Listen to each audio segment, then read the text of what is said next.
इन दिनों राजनीति में मुद्दे का चयन अहम हो गया है। देश में सवाल तो सैकड़ों हो सकते हैं, हर सवाल के साथ कुछ लोग खड़े भी हो सकते हैं, पर महत्वपूर्ण यह है कि आप केंद्र को खोज लें। एक साधे सब सधे। एक रिपोर्ट के अनुसार देश में 64% लोगों ने शिक्षा में सुधार की जरूरत बताई है, वहीं 49% लोगों ने रोजगार के अवसर विकसित करने पर जोर दिया है।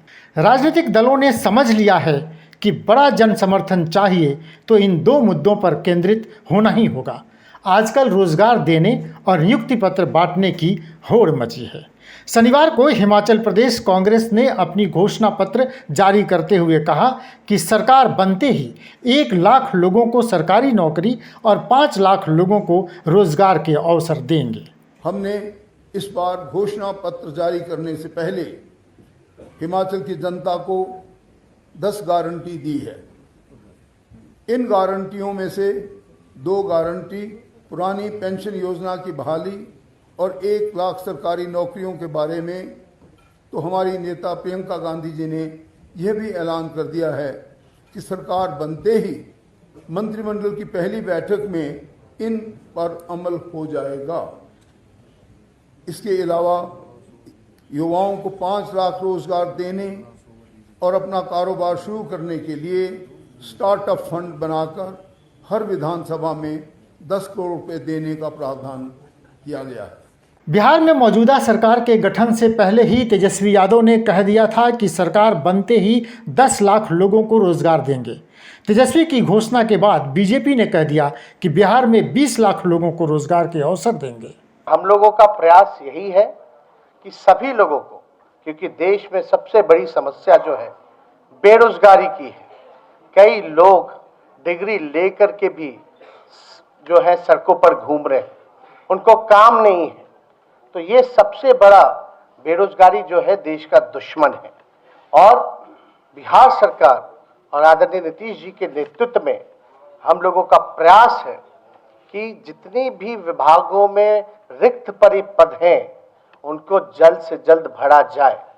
और जब रिक्त पदें भरी जाती हैं तो उससे विभाग जो है और मजबूत होता है, स्ट्रेंथ होता है, उसको बल मिलता है। तो इस काम में हम लोग सब लोग लगे हुए और नियुक्ति पत्र वितरण हर जगह हर डिपार्टमेंट में हम लोगों ने शुरुआत की है। हालिया बयानों पर गौर करें तो रोजगार के सवाल को हड़पने की भी होड़ मची है। अभी हाल ही में देश के प्रधानमंत्री नरेंद्र मोदी ने एक बड़े कार्यक्रम में 75 लाख नौजवानों को नियुक्ति पत्र बांटा और रोजगार देने का श्रेय लेने की कोशिश की। तो नीतीश कुमार भी कहां पीछे रहने वाले थे। उन्होंने तो एक भरी सभा में चीफ सेक्रेटरी की क्लास लगा दी। उन्होंने कहा, चीफ सेक्रेटरी साहब, आप तो भाषण बहुत अच्छा देते हैं, लेकिन ज़रा याद कीजिए कि मैं तो 2005 से ही कह रहा हूँ, बहाली करो बहाली करो। ज़रा सुनिए। तो अभी तो हम एक दिन और हम समीक्षा कर रहे थे, तो हम तो जितना चाहते हैं अभी उतना बहाली नहीं किए। तो जरा चीफ सेक्रेटरी साहब आप बैठे हुए हैं, प्रवचन तो अच्छा दिए, लेकिन भूल गए हैं आप तो 2007 से मेरे साथ हैं यहाँ।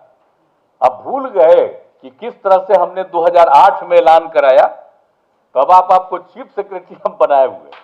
जितना बढ़िया आप बोलते हैं उतना ही बढ़िया मेरी इच्छा को लागू करवा दीजिए। हमारी यही इच्छा है आपसे। हमको पूरा का पूरा हम करते रहते हैं। उधर बिहार में अपनी जमीन मजबूत करने की जुगाड़ में जुटी बीजेपी के कद्दावर नेता सुशील मोदी ने एक दिन पहले ही कहा है कि नीतीश कुमार की यह सरकार 10 लाख लोगों को रोजगार देने में पूरी तरह से अक्षम साबित होगी। बहरहाल सेना में अग्निवीरों की बहाली की प्रक्रिया तेजी से शुरू हो गई है। छत्तीसगढ़ के मुख्यमंत्री अपनी तरफ से कह रहे हैं कि उनके राज्य में रोजगार के महत्व को खास महत्व दिया जा रहा है। तो चलते चलते हम एक बात याद दिला दें, बिहार जैसे सीमित संसाधनों वाला प्रांत जिसके पास वेतन देने के पैसे भी नहीं हैं, वह भी रोजगार की बात, खास तौर पे सरकारी नौकरी देने की बात कर रहा है। बिहार बड़ी जोतों वाला आधुनिक खेती करने वाला प्रांत नहीं है। खेती के बाद सबसे ज़्यादा रोजगार देने वाला क्षेत्र मैन्युफैक्चरिंग क्षेत्र है। देश में जितनी खेती होती है उससे ज़्यादा लोग पहले से ही खेती में लगे हुए हैं। ऐसे में राजनीतिक दलों के सामने यह बड़ी चुनौती है कि कैसे रोजगार के अवसर खड़े किए जाएं। कहना नहीं होगा कि रोजगार की संभावनाएं खत्म नहीं हुई हैं, हर क्षेत्र में संभावनाएं हैं, बस ज़रूरत है ईमानदार प्रयास की। राजनीति करने वालों को शायद यह बात समझ आ गई है कि रोजगार ही देश के विकास की कुंजी है। रोजगार के बिना किसी भी विकास नीति का कोई महत्व नहीं। ब्यूरो रिपोर्ट, विमर्श न्यूज़।